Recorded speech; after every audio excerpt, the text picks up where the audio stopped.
প্রণয়ের অমল কাব্য, পর্ব সংখ্যা ৪২। লেখক ডিআরএম সোহাগ। গল্প পাঠে আমি অরোরা ইসলাম। ফাইজদের বাড়ির সামনে এসে গাড়ি থামানো হয়। ইনায়া কাঁদতে কাঁদতে ক্লান্ত হয়ে ফাইজের কাঁধে মাথা রেখে ঘুমিয়েছে। ফাইজ শান্ত চোখে ইনায়ের পানে চেয়ে থাকে, হাত বাড়িয়ে ইনায়ের গাল স্পর্শ করে। ঠোঁটের কোণে মৃদু হাসি ফুটে ওঠে। কিছু সময় পেরোতেই ইনায়া পিটপিট করে চোখ মেলে তাকায়। ফাইজকে তার এত কাছে দেখে চোখ বড় বড় করে তাকায়। নিজের অবস্থান বুঝতে পেরে দ্রুত মাথা তুলে নেয় ফাইজের কাঁধ থেকে। ভীষণ লজ্জা পেয়েছে মেয়েটা, মাথা নিচু করে চোখ বুজে নেয়। ফাইজ হাসলো, ফিসফিসিয়ে বলে, লিটল কুইন, ঘরে গিয়ে লজ্জা পেও। এটা তো গাড়ি, নয়তো শুদ্ধর কথা ফলে যেতে পারে। ইনায়া বন্ধ চোখের পাতা আবারও খিঁচে নেয়, বিড়বিড় করে, অসভ্য। ফাইজ ঠোঁট বাঁকিয়ে হেসে ইনায়ার কোমর জড়িয়ে ধরে তার দিকে টেনে আনে। ইনায়া চোখ বড় বড় করে ফাইজের দিকে তাকিয়ে বলে, কি করছেন? ফাইজ ঠোঁট কামড়ে হেসে বলে, কি করছি লিটল কুইন? ফাইজের দৃষ্টিতে ইনায়া এলোমেলো দৃষ্টি ফেলে, চোখ নামিয়ে নেয়। ফাইজ আর জ্বালালো না। গাড়ির দরজা খুলে বের হয়ে ইনায়াকে কোলে তুলে নেয়। ইনায়া আমতা আমতা করে বলে, আমাকে নামিয়ে দিন প্লিজ। ফাইজ ইনায়ের দিকে তাকিয়ে হেসে বলে, লিটল কুইন আমার, কোলটাও আমার, ইচ্ছেটাও আমার, সো ডোন্ট টক। ইনায়া লজ্জা পায়। ফাইজ আর দেরি করলো না, গটগট পায়ে এগিয়ে গিয়ে বাসার গেটের দিকে যায়। পিছু পিছু ফাইজের কাজিনরা। ফারহা ফটাফট তার ফোনে কয়েকটা পিক উঠিয়ে নিয়েছে তার ভাই আর ভাবির। এরপর ফাইজের পিছু পিছু যেতে যেতে হেসে বলে, ভাইয়া তোমার বউ কি অসুস্থ? ফাইজ সামনে এগোতে এগোতে বলে, মারাত্মক অসুস্থ আমার বউ। কেন? ফারহা হেসে বলে, আমার কেন যেন মনে হচ্ছে ভাবি সুস্থ, কিন্তু তোমার হাত নিষ্পিস করছিল ভাবিকে কোলে নেওয়ার জন্য। ফাইজ বোনের কথায় থতমত খেয়ে তাকায়, বিরক্ত হয়ে বলে, শুদ্ধর হাওয়া গায়ে মাখিয়ে এলি নাকি? একদম জ্বালাবি না, সর।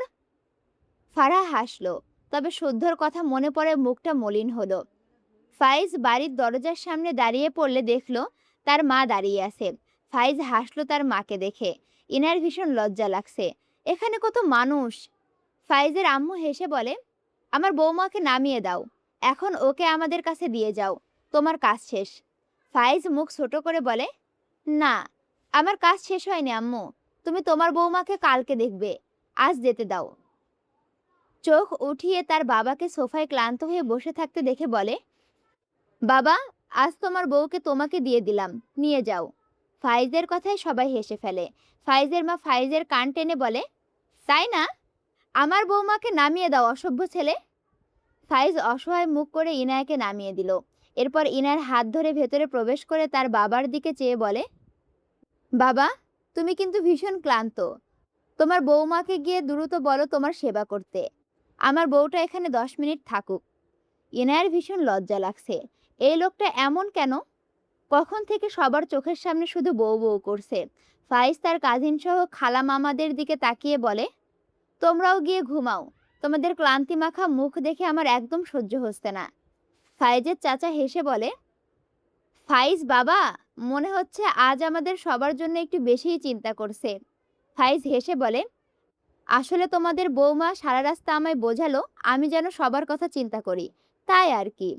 ইনায়া চোখ বড় বড় করে তাকায় ফাইজের দিকে। ফাইজ ইনায়ের দিকে চেয়ে এক চোখ টিপে দেয়। ইনায়া থতমত খেয়ে চোখ সরিয়ে নেয়, বিড়বিড় করে, কি মিথ্যুক। ইনায়া অবাক হলো এই লোককে এত হাসতে দেখে। সে তো তার ভাইয়ের কপি ভাবতো এই লোককে। ফাইজের মা ইনায়াকে নিয়ে গিয়ে সোফায় বসায়, থুতনিতে হাত দিয়ে ছোট করে একটা চুমু খায়। ফাইজের আরও আত্মীয় স্বজন সবাই ইনায়াকে ঘিরে বসেছে। টুকটাক অনেক কথা বলল ইনায়ের সাথে। খুব বেশি সময় ইনায়াকে রাখলো না। কিছুক্ষণ পরে ফারহা সহ তার কাজিনরা ইনায়াকে ফাইজের ঘরে বসিয়ে আসে। রাত 12টার কাছাকাছি। ইনায়া বেডের মাঝখানে ঘোমটা টেনে বসে থাকার কথা, অথচ মেয়েটা ঘুমে কাদা। বেচারি ঘুমে তাকাতে পারছিল না, কখন যে ঘুমিয়েছে বুঝতেই পারেনি। মাথাটাও কেমন ঝিমঝিম করছিল, আলগাভাবে বসতে পারছিল না, তাই বেডের সাথে হেলান দিয়ে বসেছিল। কখন যে ঘুমিয়েছে বুঝতেই পারেনি। মাথার ঘোমটা কাঁধ বেয়ে মেঝেতে পড়ে গিয়েছে। ফাইজ তার রুমে ধীর পায়ে প্রবেশ করে, দরজা লক করে দেয়। উল্টো ঘুরে বেডের দিকে তাকালে ইনায়াকে বসে বসে ঘুমাতে দেখে ভীষণ খারাপ লাগলো তার। লিটল কুইন এত কাঁদলো, সারাটা রাস্তা কেঁদেছে। একটু ঘুমিয়েছিল যদিও, সেটুকু সময় একটু চুপ ছিল। ফাইজ ধীর পায়ে এগিয়ে যায়। ইনায়া বেডের কিনারায় হেলান দিয়ে ঘুমিয়ে আছে। ফাইজ ইনায়াকে কোলে নিয়ে মাঝখানের দিকে শুইয়ে দেয়। তারপর ইনায়ার পাশে বসে ইনায়ার গালে হাত রাখে। মেয়েটা ঘেমে গিয়েছে। সবচেয়ে বড় কথা, সারাদিনে এত ভারী জিনিসপত্র পরে তার লিটল কুইন ভীষণ উইক। ফাইজ ইনায়ার গালে হাত দিয়ে আলতো স্বরে ডাকে, লিটল কুইন। ইনায়া তার মতো করে ঘুমায়। ফাইজ আরও বেশ কয়েকবার ডাকে। ইনায়ার কপালে বিরক্তির ভাঁজ ফুটে ওঠে। চোখ না খুলেই দুহাত তুলে ফাইজের হাত ধরে ঘুম জড়ানো কণ্ঠে বিরক্তি নিয়ে বলে, কোন বেয়াদব রে, দেখছিস না আমি ঘুমাচ্ছি? ফাইজ বোকা চোখে ইনায়ার ঘুমন্ত মুখের দিকে তাকিয়ে রইল। ঘুমের ঘরে এসব কি বলছে তার বউটা? ফাইজ ইনায়াকে টেনে তুলে বসালো। ইনায়া তবুও চোখ খুলল না। ফাইজ এক হাতে ইনায়াকে তার সাথে জড়িয়ে নিয়ে ডাকে, লিটল কুইন। ইনায়া চোখ বুজে ঘুম জড়ানো কণ্ঠে রেগে বলে, আমাকে লিটিল বলছিস? লিটিল মানে তো ছোট। তুই জানিস আমার বিয়ে হয়ে গিয়েছে, আমি বড় হয়ে গিয়েছি। যা ভাগ, আমার বর তোকে পেলে উগান্ডা পাঠাবে। ফাইজ তবদা খেয়ে চেয়ে থাকে। এসব কি বলছে তার লিটল কুইন? ফাইজ ইনায়ের গালে আলতো থাপ্পড় দিয়ে কিছুটা শব্দ করে বলে, লিটল কুইন। এরপর ইনায়ের পুরোপুরি ঘুম ভেঙে যায় বোধহয়। মেয়েটা ঠিক করে তাকাতে পারছে না। আদো আদো চোখ খুলে ফাইজের মুখটা ঝাপসা দেখে। মনে হলো চিনল না। দুর্বল শরীরে ফাইজকে ধাক্কা দিয়ে জড়িয়ে যাওয়া কণ্ঠে বলে, আমাকে ধরেছিস কেন? স্যার আমায়। অসভ্য, মেয়ে দেখেছে আর ধরছে। তোকে কিন্তু আমার বরকে দিয়ে পিটিয়ে পিঠের ছাল তুলে নিব বলে দিচ্ছি। কথাগুলো বলে ফাইজকে আবারও ধাক্কা দেয়। তবে ইনায়া নিজেই হেলে পড়ে যেতে নেয়। ফাইজ শক্ত করে দুহাতে ইনায়াকে চেপে ধরে। তীক্ষ্ণ চোখে ইনায়ের দিকে চেয়ে আছে ফাইজ। ইনায়া কি যেন বিড়বিড় করছে চোখ বুজে। এরপর জোর করে ফাইজের থেকে নিজেকে ছাড়িয়ে ঢুলতে ঢুলতে জড়ানো কণ্ঠে বলে, স্বামী কোথায়? স্বামী কোথায় তুমি? আজকে আমাদের বাসর রাত, এসো স্বামী। ইনায়ার কথা শুনে ফাইজ বিষম খায়। ইনায়া ঢুলতে ঢুলতে ফাইজের দিকে এগিয়ে গিয়ে দুহাত তার চোখ কষলে ভালো করে দেখে বলে, তোমাকে আমার স্বামী স্বামী লাগছে? তুমি আমার স্বামী? ফাইজ অদ্ভুত চোখে তাকায় ইনায়ের দিকে। কোন ভূত ধরল তার বউটাকে? ইনায়া ঢুলতে ঢুলতে ফাইজের বুকে ঢলে পড়ে। ফাইজ দুহাতে ইনায়াকে আগলে নেয়। ইনায়া বিড়বিড় করে, স্বামী আমার ঘুম পাচ্ছে। ফাইজ ডান হাতে ইনায়ার মুখ তুলল। ইনায়া চোখ বুজে। ইনায়া আবারও ডাকে, স্বামী। ফাইজ মৃদু স্বরে বলে, বলো লিটল কুইন। ইনায়া ফাইজের বুকে নাক ঘেঁষে বলে, আমি ঘুমাতে চাই। ফাইজ ইনার মাথায় একটা চুমু খেয়ে বলে, ঘুমাও। তারপর ইনায়ের থুতনিতে হাত রেখে ইনার মুখ উঁচু করে ধরে। গালের দুপাশে হাত দিয়ে মুখ গোল করে ইনার মুখের কাছে নাক নিয়ে যায়। যা বোঝার বুঝলো, কিন্তু কে করেছে এই কাজ? মেজাজ চরম লেভেলের গরম হলো। ফাইজের ফোনে কল আসে কারো। ফাইজ ইনায়ের দিকে চেয়ে পকেট থেকে ফোনটা বের করে নাম্বার না দেখে রিসিভ করে কানে দেয়। ওপাশ থেকে শুদ্ধ হেসে বলে, বাসর ঘরে ঘুমন্ত কন্যাকে পেয়ে কেমন ফিল করছিস সোনা? ফায়েজের চোয়াল শক্ত হয়। শুদ্ধ আবারও হেসে বলে, চাপ নিস না, একটু পরেই কেটে যাবে। তুই বোরিং ফিল করলে আমি তোকে পক্সি দেই কিছুক্ষণ। ফাইজ রেগে শক্ত গলায় বলে, আমি তোকে ছাড়বো না শুদ্ধ। এমা ছি ছি, বাসর রাতে বউকে না ধরে এসব কি অলক্ষণে কথা বলছিস সোনা? আমাকে আজকের রাতে ছাড়, আবার কালকে ধরিস। আজ ঘুমন্ত কন্যাকে ধরে থাক। ফাইজ রাগান্বিত স্বরে বলে, কাজটা একদম ঠিক করিসনি শুদ্ধ। ফান লিমিটের মাঝে রাখতে হয়, তুই যেটা ক্রস করলি। শুদ্ধ ভুরু কুচকে তাকায়। ফাইজের কণ্ঠস্বরে বুঝলো সে সিরিয়াস। অতঃপর ভুরু কুচকে বলে, কি হয়েছে? আমি কম পাওয়ারের এক ঘুমের ঔষধ দিয়েছি, একটু পরেই দেখবি ইনায়া তোর কোলে উঠে বসবে। ফাইজ দাঁতে দাঁত চেপে বলে, ওকে অ্যালকোহল দিয়েছিস কেন? শুদ্ধ অবাক হলো। মুখ থেকে হাসি মিলিয়ে যায়। সিরিয়াস হয়ে বলে, পাগল নাকি তুই? ওকে আমি এসব দিতে যাব কেন? ফাইজ চোখ বুজে শ্বাস নিল। অতঃপর কণ্ঠে রাগ নিয়ে বলে, পাগল আমি না তুই। ফান করতে করতে আকাশে উঠে গেছিস, ঠিক ভুলের তফাৎ বুঝতে ভুলে গিয়েছিস। এখন আমার সত্যিই আফসোস হচ্ছে, তোর মতো বেয়াদব ছেলেকে আমি আমার লাইফে বন্ধু হিসেবে পেয়েছি বলে। কথাটা বলে কল কেটে ফোন সুইচ অফ করে বেডের ওপরে ছুঁড়ে মারল। শুদ্ধ কেমন অবাক হলো। তেমনি ফাইজের লাস্ট কথায় মুখটা কেমন ফ্যাকাশে হয়ে গেল। ফাইজের ফোনে আবারও কল দিলে ফোন বন্ধ দেখায়। কপালে চিন্তার ভাঁজ। ফাইজের ফোনে বারবার কল দেয়, প্রতিবার ফোন বন্ধ বলে। শুদ্ধর রাগ হয়। তাকে মিথ্যা ব্লেম দিচ্ছে কেন? এমনিতেই মায়ের উপর রেগে আছে, আজ ভরা বাড়িতে কিছু বলতে পারল না। ভেবেছিল ওখানে যেতে না পারলেও ফাইজকে একটু জ্বালানো যাক, কিন্তু এসব মিথ্যা ব্লেম তার হজম হলো না। ফাইজের ফোন বারবার বন্ধ পেয়ে রাগে হাতের ফোনটা ছুঁড়ে মারে। সব কিছু অসহ্য লাগছে। রাত প্রায় 12:30টায় ইরফান মায়রার গ্রামে পৌঁছায়। মায়রা তাদের দরজায় নক করে কয়েকবার। মায়রার মায়েরা বেশিক্ষণ হয়নি পৌঁছেছে, জেগেই আছে তারা। দরজা ধাক্কানোর শব্দে মায়রার মা এসে দরজা খুলে দেয়। মায়রা আর ইরফানকে দেখে বিস্ময় দৃষ্টিতে তাকান। মায়ের পিছু পিছু লাবিব এসে দাঁড়ায়। বাচ্চাটা সারা রাস্তা ঘুমিয়েছিল, বাড়ি আসার পর ঘুম ভেঙে গিয়েছে। মায়ের শাড়ি ধরে উকি দিয়ে দেখছিল কে এসেছে। তার আপুকে দেখে মায়ের শাড়ি ছেড়ে দৌড়ে আসে মায়রার দিকে, শব্দ করে ডাকে, আপুই। মায়রা তার ভাইকে দেখে হেসে ফেলে। দ্রুত হাঁটু মুড়ে বসে লাবিবকে দুহাতে জড়িয়ে নেয়। লাবিব তার আপুর গলা জড়িয়ে ধরে হেসে বলে, আপুই তুমি এসছো? মায়রা লাবিবের মুখে ছোট ছোট চুমু দিয়ে হেসে বলে, এসেছি তো ভাইয়া। তুই কেঁদেছিলি? লাবিব ঠোঁট উল্টে বলে, আবু মা পুসা, তুমিও পুসা, এখন তুমি বালু। মায়রা হেসে ফেলে। লাবিব মায়রার দু গালে দুটো চুমু দিয়ে বলে, আপুই এখন বালু, আমাকে তুমু দিছে। ইরফান অবাক দৃষ্টিতে চেয়ে আছে মায়রা আর লাবিবের দিকে। ভাই বোনের সম্পর্ক এরকম হয়, তার হয়তো জানাই ছিল না। কেমন অদ্ভুত লাগলো তার কাছে। কৌতূহল দৃষ্টিতে ভাই বোনের দিকে চেয়ে রইল। লাবিবের হঠাৎ ইরফানকে চোখে পড়ে। দুহাতে মায়রার গলা জড়িয়ে মাথা উঁচু করে ইরফানের দিকে চেয়ে বলে, খুবিজ দুলাভাই। লাবিবের কথা শুনে ইরফান ভুরু কুঁচকে বলে, হোয়াট? মায়েরা চোখ বড় বড় করে ইরফানের দিকে তাকায়। ইরফানের মুখের এক্সপ্রেশন দেখে তার হাসি পায়। মুখ ঘুরিয়ে লুকিয়ে একটু হেসে নেয়। এরপর নিজেকে সামলে মায়েরা তার হাত থেকে 3টা ব্যাগ লাবিবের হাতে দেয়, যার ভেতরে বেশ অনেকগুলো চকলেটের বক্স ভর্তি। ইরফান কিনে দিয়েছিল, অবশ্য মায়েরা আবদার করেছিল, তবে এতগুলো চায়নি। মায়েরার এই ব্যাপারটা ভীষণ ভালো লাগে। সে ছোট্ট একটা জিনিস চাইলে ইরফান তার চাওয়ার চেয়ে অনেক বেশি পরিমাণে এনে দেয়, পারলে দোকান কিনে আনে। মায়েরা লাবিবের হাতে চকলেট বক্স দিয়ে লাবিবের দুগালে দু হাতে হাত রেখে বলে, এখানে চকলেট আছে, এবার খুশি? লাবিব হেসে মায়রার কাঁধে মাথা দিয়ে হেসে বলে, হুঁ হুঁ, খুশি খুশি। মায়েরা লাবিবের গালে দুটো চুমু খেয়ে বলে, এবার আমি চলে যাব, তুই কাঁদতে পারবি না কিন্তু। কাঁদলে এরপর এসে আর চকলেটে চুমু দিব না। লাবিবের মুখ ছোট হয়ে যায় আপু চলে যাবে শুনে। মায়েরা মৃদু হেসে বলে, আপু আবার আরেকদিন আসবে তো সোনা ভাইয়া?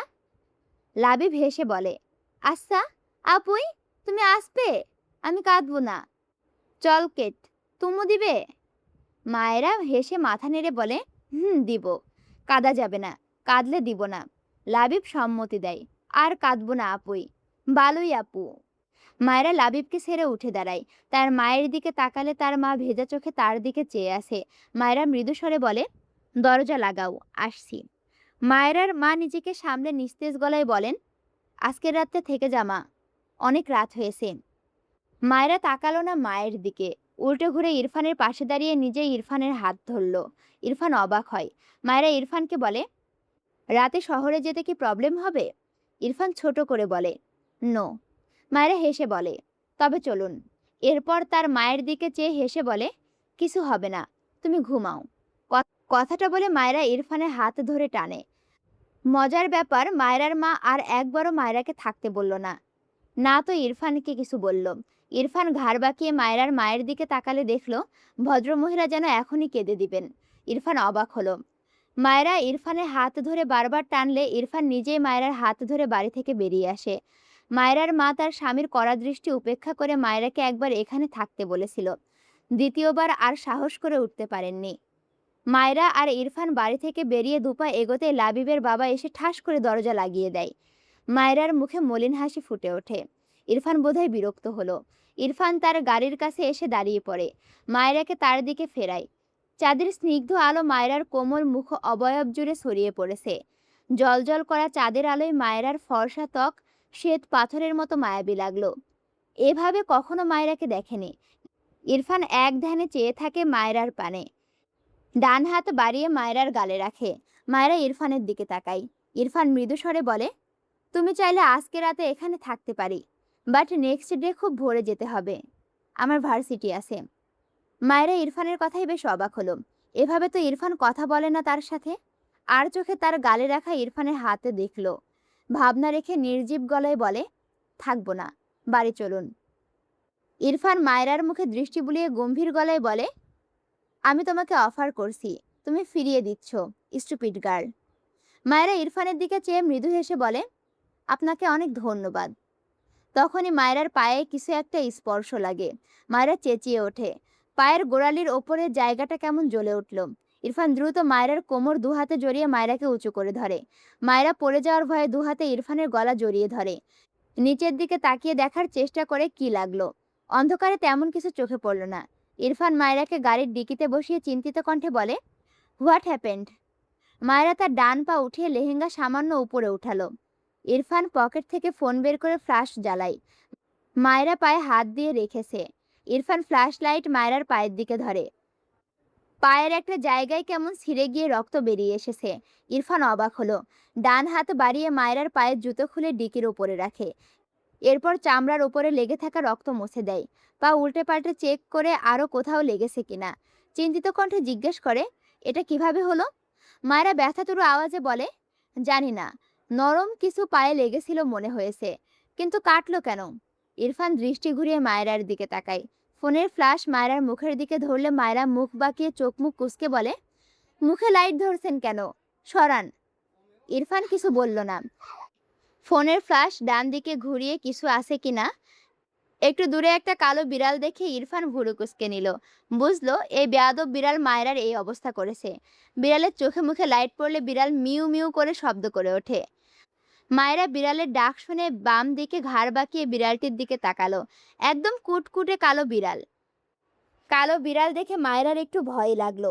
ইরফান রেগে ডিকির ওপর থেকে মায়রার জুতো নিয়ে বিড়ালটির দিকে ছুঁড়ে মারে। মায়রা চেঁচিয়ে ওঠে, আরে আরে, কি করছেন? ও নিরীহ প্রাণী। ইরফান মায়রার কাছে এসে অশান্ত কণ্ঠে বলে, ও নিরীহ নয়, ও ফ্লাওয়ারকে পেইন দিয়েছে। মায়রা অদ্ভুত চোখে ইরফানের দিকে তাকায়। ইরফান হাতের ফোন পকেটে রেখে মায়রাকে কোলে তুলে নেয়। মায়রা চেঁচিয়ে ওঠে, আমার জুতো! ইরফান মায়রাকে ড্রাইভিং সিটের পাশে বসিয়ে সিট বেল্ট লাগিয়ে দিতে দিতে মৃদু স্বরে বলে, 1000টা কিনে দিব। মায়রা চুপ হয়ে গেল। 1000টা? সত্যি সত্যি যদি 1000টা কিনে দেয়? মায়রা মনে মনে দুঃখ করল। তার জুতোর জন্য আফসোস করা একদম উচিত হয়নি। ইরফান মায়রার দিকে তাকালে দেখলো মায়রা ঘেমে গিয়েছে। বা হাতে মুখে লেগে থাকা ঘাম মুছে নিয়ে মাথা থেকে হিজাব নামিয়ে দিল। মায়রা পিটপিট করে ইরফানের দিকে চেয়ে আসে। ইরফান মায়রার গলায় নজর করে। ঘেমে গিয়েছে দেখে হিজাব গলা থেকে টেনে গাড়ির পিছনে ছুঁড়ে মারে। এরপর বা হাতে গলার ভাঁজে হাত দিয়ে ঘাম মুছে দেয়। মায়রা শিউরে ওঠে। ইরফান মায়রার লেহেঙ্গার ওড়নায় হাত দিলে মায়রা ইরফানের হাত ধরে আমতা আমতা করে বলে, কি করছেন? ইরফান মায়রার দিকে তাকিয়ে বিরক্ত কণ্ঠে বলে, এসব খোলো। মায়রা ইরফানের মতিগতি বুঝতে পেরে বলে, এসি ছেড়ে দিন, তাহলে আর গরম লাগবে না। ইরফান ভুরু কুঁচকে বলে, ইয়া শিওর। এরপর ইরফান ড্রাইভিং সিটে গিয়ে বসে গাড়ির গ্লাস তুলে দেয়, এসি ছেড়ে দেয়, গাড়ির লাইট অফ করে দেয়। মায়রা কিছু বলল না। ভালো লাগছে না তার। অন্ধকারে বাইরে দৃষ্টি দিয়ে রাখে আনমনে, চোখের কোণে পানি, তবে তা গড়াতে দিল না। ইরফান ঘন্টাখানেক গাড়ি ড্রাইভ করে একটা হসপিটালের সামনে গাড়ি দাঁড় করায়। এরপর কোনো কথা না বলে মায়রাকে কোলে নিয়ে গাড়ি থেকে বেরিয়ে যায়। মায়রা ডান হাতে ইরফানের ঘাড়ে রেখে মিনমিন করে বলে, আমি হাঁটতে পারবো। ইরফান মায়রার দিকে একবার তাকালো, এরপর সামনে তাকিয়ে গম্ভীর গলায় বলে, মি টু। মায়েরা কিছু বলল না। এমনিতে তার ভালো লাগছে না। আর আর সবচেয়ে বড় কথা, এই লোক শুনলে না হয় বলতো, শুনবেই না, বলবে কি করে? বেশি রাত হয়, কোনো ডক্টর পায়নি। সিস্টার মায়রার পা পরিষ্কার করে দিয়ে ব্যান্ডেজ করে দেয়। ইরফান বিরক্ত হয়। বিড়াল খামচে দিয়েছে, ইনজেকশন দিতে হবে, কিন্তু এখন কোনোভাবেই ম্যানেজ করতে পারলো না। মায়রাকে গাড়িতে বসিয়ে ইরফান চোখ বুজে ভাবতে লাগলো কি করা যায়। মায়রা পিটপিট করে ইরফানের দিকে চেয়ে বলে, আপনার কি মাথা ব্যথা করছে? ইরফান রেগে যায়। হঠাৎই চোখ খুলে দাঁতে দাঁত চেপে বলে, স্টুপিড, কেয়ারফুল থাকতে পারো না? বড় হতে পারো না? থাপ্পড় দিয়ে সব দাঁত ফেলবো তোমার। মায়েরা ঢোক গিলল। একটু আগেই তো ঠান্ডা ছিল, মুহূর্তে এমন আগুন হয়ে গেল কেন? মিনমিন করে বলে, আমি বুঝতে পারিনি। ইরফান রেগে বলে, তো পারোটা কি? শুধু মানুষের মাথা খেতে? মায়েরা বোকা চোখে ইরফানের দিকে তাকালো। সে আবার কার মাথা খেয়েছে। মায়েরা বিরক্ত হয়ে মুখ বাঁকিয়ে জানালার দিকে ফিরে বসলো। অসহ্য লোক একটা। সে তো ভালোর জন্যই জিজ্ঞেস করলো মাথা ব্যথা করছে কিনা, কিন্তু এই লোক তো অসভ্যের দাদা। মুখ থেকে শুধু নিম পাতার রস ঝরে। ইরফান মায়েরাকে উল্টো দিকে ফিরে বসাতে চেয়ে রেগে যায়। মায়েরার হাত ধরে টেনে তার দিকে ফেরায়। মায়েরা বিরক্ত হয়ে বলে, কি সমস্যা আপনার? বাড়ি চলুন তো। ইরফানের কণ্ঠে চাপা রাগ, সাথে আফসোসের সুরে বলে, তুমি আমার থেকে মুখ ফিরিয়ে নিচ্ছ কেন? মায়েরার মুখ আলগা হয়ে গেল। এই লোক কখন কি বলে আল্লাহ জানে। মায়েরা আমতা আমতা করে বলে, বাড়ি চলুন। ইরফান বিরক্ত হয়ে বলে, নো। নো মানে? ইরফান ভুরু কুঁচকে বলে, নো মিন্স না। মায়েরা বিরক্ত হয়ে বলে, আমি সেটা জানি। অনেক রাত হয়েছে, প্লিজ চলুন। ইরফান মায়ের দুহাত তার দুহাতের মাঝে নিয়ে চেক করে। মায়েরার গাল গলা চেক করে। কপালে চিন্তার ভাঁজ পড়ে। মায়েরার দিকে চেয়ে চিন্তিত গলায় বলে, তোমার শীত লাগছে? তোমার বডি এমন কেন? মায়েরা ইরফানের দিকে তাকালো। বেশিক্ষণ এসির মাঝে থাকতে পারে না, অভ্যাস নেই। কিন্তু ইরফান এসির মাঝেও ঘামছে। সেখানে ও কি বলবে? এসি অফ করুন। সে বলল না। তাও লোকটা কিভাবে যেন বুঝে গেল। ইরফান বিরক্ত হয়ে মায়েরার হাত ছেড়ে এসি অফ করে দেয়। মায়েরা মিনমিন করে, আপনি এসি দিন, আপনি তো ঘেমে গিয়েছেন। ইরফান মায়েরার পানে চেয়ে গম্ভীর গলায় বলে, নো নিড। কিছু একটা ভেবে বলে, তুমি ক্ষুধার্ত, আমাকে বলছো না কেন? মায়েরা অবাক হয়। এটাও বুঝে গেল এই লোকটার সবই মাথায় থাকে। মিনমিন করে বলে, বাড়ি গিয়ে খাবো। ইরফান ধমকে বলে, সব কথা বলতে পারো, জাস্ট কাজের কথা ছাড়া, রাইট? Stupid girl. মায়েরা অসহায় মুখ করে তাকালো। ইরফান আর কিছু বলল না, চুপচাপ গাড়ি থেকে বেরিয়ে যায়। মায়েরা ডাকলো, কোথায় যাচ্ছেন? ইরফান গাড়ির দরজা লাগিয়ে মৃদুস্বরে বলে, ওয়েট। কিছুক্ষণ পর ইরফান মায়েরার হাতে একটা ভাতের প্যাকেট ধরিয়ে দেয়। মায়েরা নীরবে ইরফানের হাত থেকে প্যাকেটটা নেয়। বাসমতি চালের গরম ভাত, সাথে হাঁসের মাংস। মায়েরার ভীষণ খিদে পেয়েছে আসলেই। ইরফানের দিকে কৃতজ্ঞতার চোখে তাকায়। মেয়েটার মন খারাপ ছিল। ইরফানের কাজে না চাইতেও মন ভালো হলো। ইরফান পানির বোতলের মুখ খুলে মায়েরার দিকে এগিয়ে দেয়। মায়েরা তৃপ্তির নিঃশ্বাস নিয়ে ইরফানের হাত থেকে পানির বোতল নিয়ে জানালা দিয়ে ঝটফট হাত ধুয়ে খাবার খাওয়ায় মনোযোগ দেয়। খাওয়ার মাঝে ইরফানের দিকে তাকালে দেখলো ইরফান শান্ত চোখে তার দিকে চেয়ে আছে। মায়েরা মুখের খাবারটুকু শেষ করে ইরফানের উদ্দেশ্যে বলে, আপনি খেয়েছেন? ইরফান পাল্টা প্রশ্ন করে, তুমি খেয়েছো? মায়েরা বোকা চোখে ইরফানের দিকে চেয়ে থাকে। ইরফান গাড়ি থেকে নেমে মায়েরার পাশের ডোর খুলে দেয়। বলে, বেরিয়ে এসো। মায়েরা ঢোক গিলে বলে, কেন? ইরফান মৃদু স্বরে বলে, ব্যাক সিটে এসো। মায়েরা চুপ করে গাড়ি থেকে বের হয়। ইরফান ফ্রন্ট সিটের দরজা লাগিয়ে ব্যাক সিটের ডোর খুলে দেয়। মায়েরা এবারেও কথা না বাড়িয়ে চুপচাপ উঠে বসলো। ইরফান মৃদুস্বরে বলে, ওদিকে যাও। মায়েরা অবাক হয়ে তাকায় ইরফানের দিকে। ইরফানের এই কথাটা ও চুপচাপ মেনে নিল। সরে বসলো খানিক। ইরফান দ্রুত মায়েরার পাশে বসে গাড়ির ডোর লাগিয়ে দেয়। এরপর মায়েরার দিকে ফিরে বসে। ডান পা সিটের ওপরে উঠিয়ে বাম পা নিচে রাখে।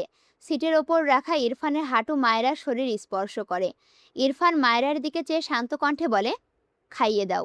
মায়েরা পিটপিট করে তাকায় ইরফানের দিকে। ইরফানের কথা বোঝার চেষ্টা করছে মেয়েটা। আমতা আমতা করে বলে, জি। ইরফান ভুরু কুঁচকে বলে, আই এম অলসো হাংরি। মায়েরা তার হাতে থাকা প্যাকেট ইরফানের দিকে বাড়িয়ে দেয়। ইরফান গম্ভীর গলায় বলে, তোমাকে খাইয়ে দিতে বলেছি। মায়েরা ঢোক গিলে। ইরফানের কথার অর্থ মায়েরা তাকে খাইয়ে দিকে। মায়েরা ইরফানের দিকে তাকালে দেখলো ইরফান তার দিকেই চেয়ে আছে। মায়েরা হাতের প্যাকেট তার দিকে ফিরিয়ে আনে। মাথা নিচু করে মিনমিন করে বলে, আপনি খান। ইরফান মায়েরাকে টেনে তার ডান পায়ের উরুর ওপরে বসিয়ে দেয়। মায়েরা নিজেকে গুটিয়ে নিয়ে বলে, কি করছেন? ইরফানের ডান পায়ের উরুর ওপর বসানো মায়েরা আর ইরফানের মুখ এখনো সামনাসামনি। ইরফান ডান হাত বাড়িয়ে মায়েরার ঠোঁটের কোণে লেগে থাকা সামান্য তরকারি বুড়ো আঙুলের দ্বারা মুছে দেয়। এরপর মায়েরার চোখের দিকে তাকিয়ে শীতল গলায় বলে, খাইয়ে দাও, আমি ক্ষুধার্ত। ইংলিশ বোঝো না? মায়েরা আমতা আমতা করে বলে, এখানে তো আমি খেয়েছি। ইরফান ভুরু কুঁচকে বলে, আই নো, স্টার্ট করো ফাস্ট। মায়েরা আবারও কিছু বলতে চায়।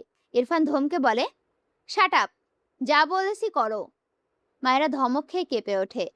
ঢোক গিলে ইরফানের পায়ের ওপর থেকে নামতে নিলে ইরফান ডান হাতে মায়েরাকে টেনে বসায় তার দিকে। গম্ভীর গলায় বলে, স্টুপিড, রাগিও না আমাকে, খাওয়াও ফার্স্ট।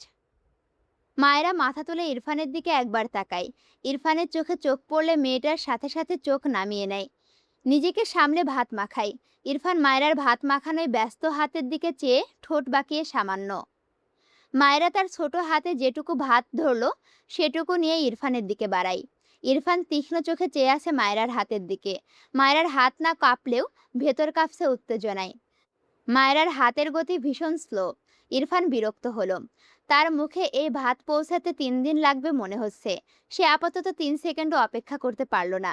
সময় নষ্ট না করে ইরফান তার বাঁ হাতে মায়েরার হাত টেনে নিজেই খাবার মুখে নেয়। দৃষ্টি মায়েরার পানে। মায়েরা চোখ বড় বড় করে তাকায়। মেয়েটার শরীর কেমন শিরশির করছে। মায়েরা তার হাতে যতটুকু খাবার নিয়েছিল তা ইরফানের গালের এক কোণায় পড়ে থাকলো। ইরফান ব্যাপারটাই বেশ মজা পায়। মায়েরার হাতের দিকে চেয়ে ঠোঁট বাঁকিয়ে বিড়বিড় করে, লিটল গার্ল। এরপর আবারও ইরফান মায়েরার পানে তীক্ষ্ণ দৃষ্টি রেখে মুখ নাড়ায়। মায়েরা ইরফানের দৃষ্টিতে দৃষ্টি মেলাতে পারে না বেশিক্ষণ। চোখ নামিয়ে মিনমিন করে বলে, আপনি অন্যদিকে তাকান। ইরফান মায়েরার জড়তায় ঠোঁট বাঁকিয়ে একপাশে হেসে বলে, ওকে। মায়েরা ভাবল ইরফান অন্যদিকে তাকিয়েছে, তবে মায়েরার মনে হয়েছে ইরফান হেসেছে। তাই তড়াক করে চোখ তুলে ইরফানের দিকে তাকালো, দৃষ্টিতে দৃষ্টি মিলালো। ইরফানের মুখ স্বাভাবিক। মায়েরা যে দুটো কথা ভাবল একটাও মিলল না। এই লোক হাসেও নি, অন্যদিকে তাকায়ও নি। মায়েরা আবারও চোখ নামিয়ে নেয়। আসসালামু আলাইকুম রহমতুল্লাহ। কেমন আছো তোমরা সবাই? শোনো, চ্যানেলটা সাবস্ক্রাইব করো পরের পর্ব দেখার জন্য। না হলে তো পর্ব মিস করে যাচ্ছ, তাই না? দেখা হচ্ছে পরবর্তী ভিডিওতে। আল্লাহ হাফেজ। বাই।